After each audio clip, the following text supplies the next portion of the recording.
वो पाकिस्तान जिसका नाम मैंने अपनी तहरीक का आज से 26 साल पहले इंसाफ की तहरीक रखा था, रूल ऑफ लॉ। ये मैं 26 साल से कह रहा हूं कि खुशहाली नहीं आती जब तक इंसाफ नहीं होता। मेरे नबी सल्लल्लाहु अलैहि वसल्लम ने मदीना की रियासत में सबसे पहले अदल और इंसाफ कायम किया था। गुर्बत थी, अदल और इंसाफ कायम किया था, फिर खुशहाली आई थी। खुशहाली इंसाफ के बाद आती है। जिस मुल्क में जुल्म का निजाम होता है, हजरत अली का कौल है कि कुफर का निजाम चल जाएगा लेकिन जुल्म का निजाम नहीं चल सकता। तो मैं अपनी अदलिया से रिक्वेस्ट करता हूं, इस मुल्क की खातिर, हमारे मुल्क के मुस्तकबिल की खातिर, कि खुदा के वास्ते इस मुल्क में रूल ऑफ लॉ कायम करें। ये जो लोग कानून के ऊपर बैठे हुए हैं, इनको कानून के नीचे लेके आए। जो अपने आप को समझते हैं कि कानून तो सिर्फ कमियों के लिए है, जो समझते हैं कि वो गरीब लोगों के लिए सिर्फ कानून है, जेल उनके लिए है। ताकतवर डाकू एनआरओ ले ले और बेचारे छोटे लोगों को जेलों के अंदर जुल्म होता है। कोई इदारे को इजाजत नहीं है मुल्क का कानून तोड़ने के लिए। किसी भी मगरबी माशरा जिधर सही माने में जमहूरियत और रूल ऑफ लॉ है, वह कोई इदारा ये नहीं कर सकता जो शहबाज गिल से हुआ, जो आजम स्वाति से हुआ। किसी की जरूरत नहीं है क्योंकि कानून है वहां। तो मेरी अपनी अदलिया से रिक्वेस्ट है कि make this a defining moment in Pakistan history. ये वो टाइम लेके आओ इस मुल्क की तारीख में कि जब हम आजाद हो जाएं हकीकी तरह आजाद होने के लिए इंसाफ चाहिए, रूल ऑफ लॉ चाहिए। हम आपसे रिक्वेस्ट करते हैं कि ये कोई मुजरिम नहीं थे, ये कातिल नहीं है, ये जासूस नहीं है, ये दहशतगर्द नहीं थे। ना आजम स्वाति, ना जमील फारूकी, ना शहबाज गिल।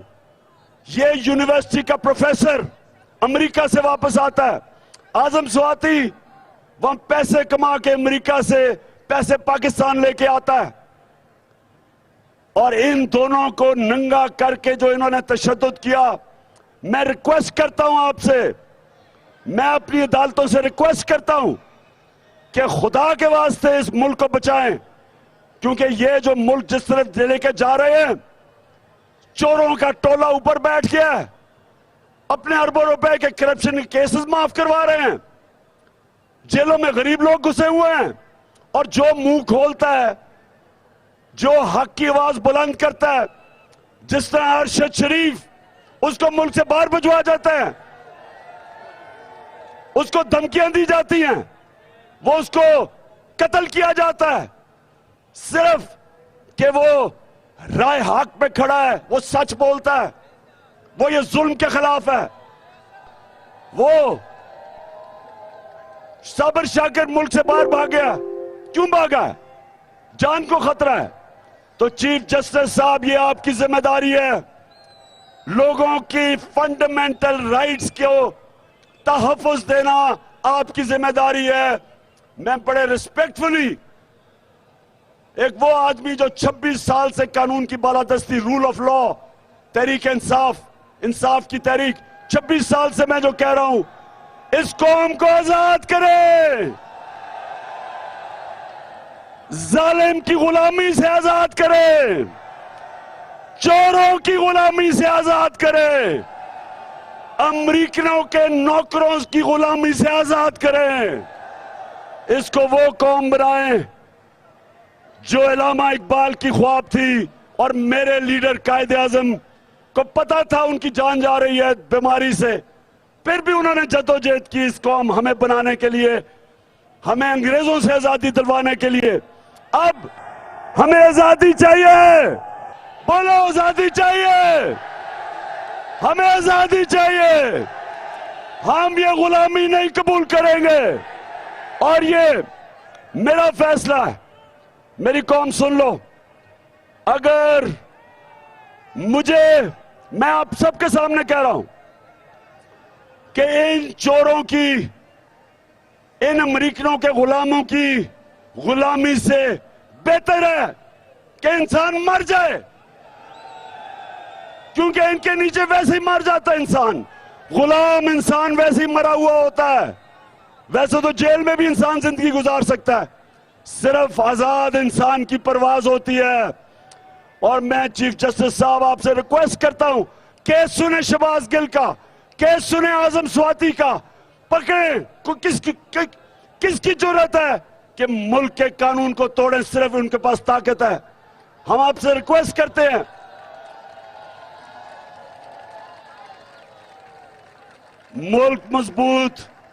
मुल्क ऐसे मजबूत नहीं होते कि जिधर जुल्म करके डरा के धमका लोगों की आजादी राय खत्म करो। मुल्क तब ऊपर जाता है जिधर अदल और इंसाफ होता है। अच्छा जी, अब 2-3 बातें आज मैं अपना आगाज कर रहा हूं इसका। मैं जरा 2-3 बातें अपनी कौम के सामने रखना चाहता हूं हमारे कारवान के चलने से पहले। सबसे पहले कि शहबाज शरीफ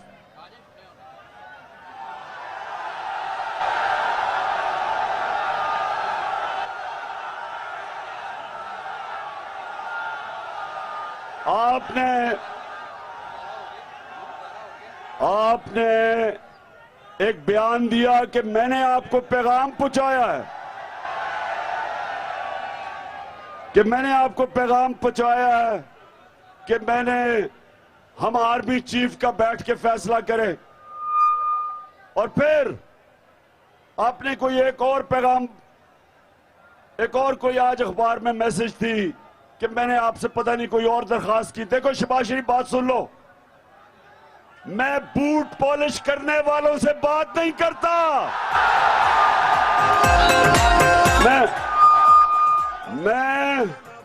मैं उनसे बात कर रहा हूं और उनसे बात की जिनको मिलने के लिए आप गाड़ी की डिक्की के अंदर छुप के जाया करते थे। तुम्हारे से बात करने का फायदा है क्या? तुम्हारे पास है क्या? तुम्हारे पास बात करने के लिए है क्या? तुम्हारी तो जिंदगी है कि बड़े बड़े बूटों की पॉलिश करो। तुम्हें जिस तरह बिठाया गया है, पहले वो अमरीकनों के घुटने और गोडे दबाए, उसके बाद डिक्की में बंद होके जाके उधर जूते पॉलिश किए, और आज सारी दुनिया में फिर रहे हो कि जी मुझे पैसे दे दो, पाकिस्तान को पैसे की जरूरत है। दुनिया को पता है कि तुम्हारे देख के माशाल्लाह तकड़े लोग हैं, शुक्र है किसी को कोई नुकसान नहीं हुआ। ये पाकिस्तानी कौम है, ये बाकी कौमों से फर्क है। ये वो मोहम्मद मुस्तफा नबी सल्लल्लाहु अलैहि वसल्लम की उम्मत है। ला इलाहा इल्लल्लाह। ये किसी के सामने झुकने वाले नहीं है। माशाल्लाह दलेर लोग हैं हमारे और तकड़े लोग हैं। अच्छा सुने तो शहबाज शरीफ कहता जी मैंने पैगाम भिजवाया, और शहबाज शरीफ तुम्हारे पास मैं क्यों पैगाम भिजवाऊंगा? मैं उनसे बात की जो तुम्हें इशारों पे चलाते हैं, और मैंने बात एक की कि मुल्क में साफ और शफाफ इलेक्शन करवाओ, और कोई दूसरी बात नहीं की।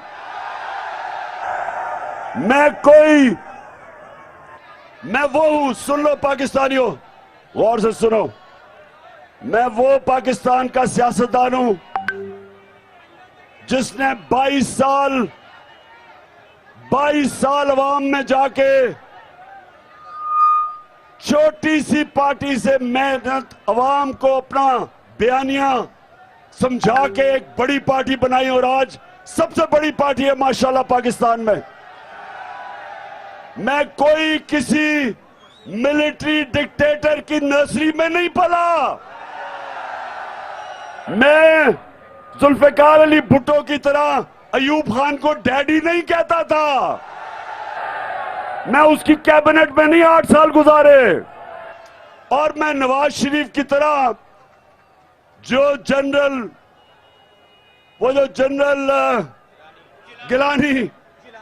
जनरल जिलानी जिसके घर बनाने में सरिया लगाता था और सरिया लगाते लगाते जनरल जियाउल हक के घुटने गोडे दबा के वजीर आला बना। मैं कोई किसी से ये ना किसी के साथ किसी के पैर पकड़े ना किसी की मिलिट्री एस्टेब्लिशमेंट में जाके किसी की मिन्नतें की। मैं अपनी अवाम की ताकत पे आया हूं और मैं सिर्फ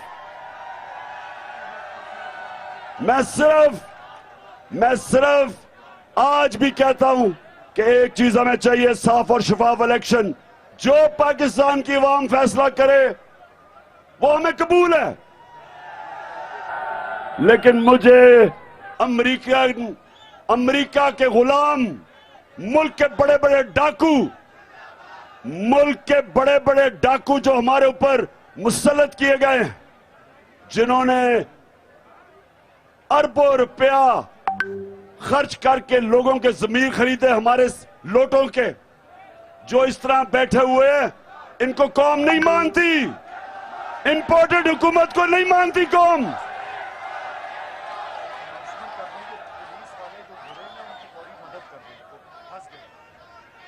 मैं यहां जो भी वहां पुलिस वाले जो गिरे हुए हैं उनकी फौरी तौर पे मदद करें।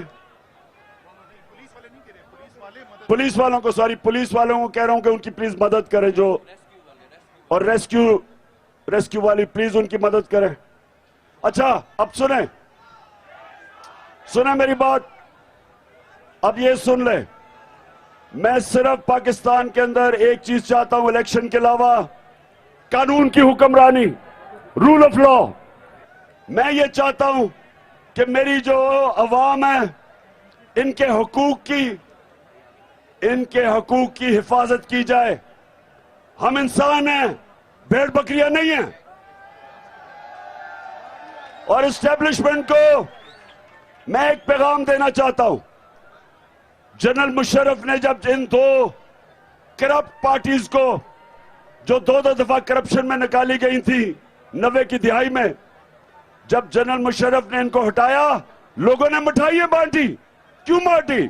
क्योंकि इनकी चोरी से तंग थे। जब जनरल मुशर्रफ ने एनआरओ दिया इन चोरों को, मुल्क का वो नुकसान पहुंचाया जो दुश्मन नहीं कर सकता था। और जब मुझे लोगों ने वोट दी, वो चोरों को, जो इन 2 पार्टीज के सरबराह हैं, इनकी दुश्मनी में लोगों ने मुझे वोट दी। तो आज मेरी एस्टेब्लिशमेंट, ये सुन लो, आपने ही इन लोगों के ऊपर केसेस करवाए, आपने बताया कि ये कितने करप्ट थे। आपकी जेआईटी ने साबित किया नवाज शरीफ कितना करप्ट था। आपके दौर में पता चला कि जरदारी कितना चोर है। और अगर आज आप हमें कहते हैं कि क्योंकि अब आपने फैसला किया है इन चोरों का साथ देने के लिए, तो ये ना समझे कि हम भेड़ बकरी हैं, हम जानवर नहीं हैं, हम इंसान हैं। हमें अच्छे बुरे की तमीज है। हमें अल्लाह का हुक्म है, अमर बिल मारूफ, अल्लाह का हुक्म है। अल्लाह का हुक्म है कि अच्छाई और हक के साथ खड़े हो और बुराई का मुकाबला करो। अगर आप जाके इन चोरों के साथ खड़े हो जाएंगे, अवाम आपके साथ नहीं खड़ी। देख ले अवाम किधर खड़ी है, सारी कौम इधर खड़ी है। और आप जाके चोरों के साथ खड़े होके और फिर प्रेस कॉन्फ्रेंस करते हैं इन चोरों की हिमायत में। ये समझ जाएं कि मैं इमरान खान एक आजाद आदमी हूं। मुझे मौत, मैं चाहता हूं अल्लाह मुझे मार दे, लेकिन मैं गुलामी नहीं कर सकता। गुलामी से बेहतर मौत है, क्योंकि ला इलाहा इल्लल्लाह, सिवाय अल्लाह के मैं किसी के सामने नहीं झुकता। मैं चाहता हूं कि मेरी फौज मजबूत और तकड़ा इदारा बने। मैं चाहता हूं हमारी सारी कौम अपनी फौज के साथ खड़ी हो, और वो इसलिए कि फौज भी मेरी है, मुल्क भी मेरा है, और हम अपने मुल्क में आजाद रखने के लिए हमें एक मजबूत फौज चाहिए।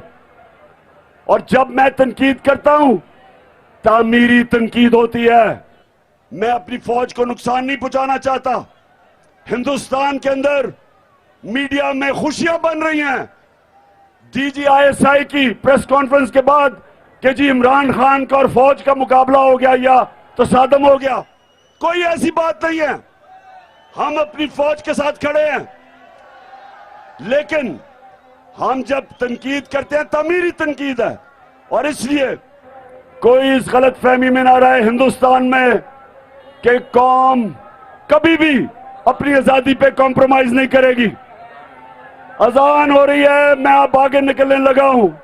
मैं सबको आपको कहता हूं कि हमारी अब हकीकी आजादी की जहाद है, और सारी कौम मेरे साथ चले, और हम तब तक नहीं रुकेंगे जब तक अपने मुल्क को हकीकी तौर पे आजाद ना कर सके। पाकिस्तान जिंदाबाद।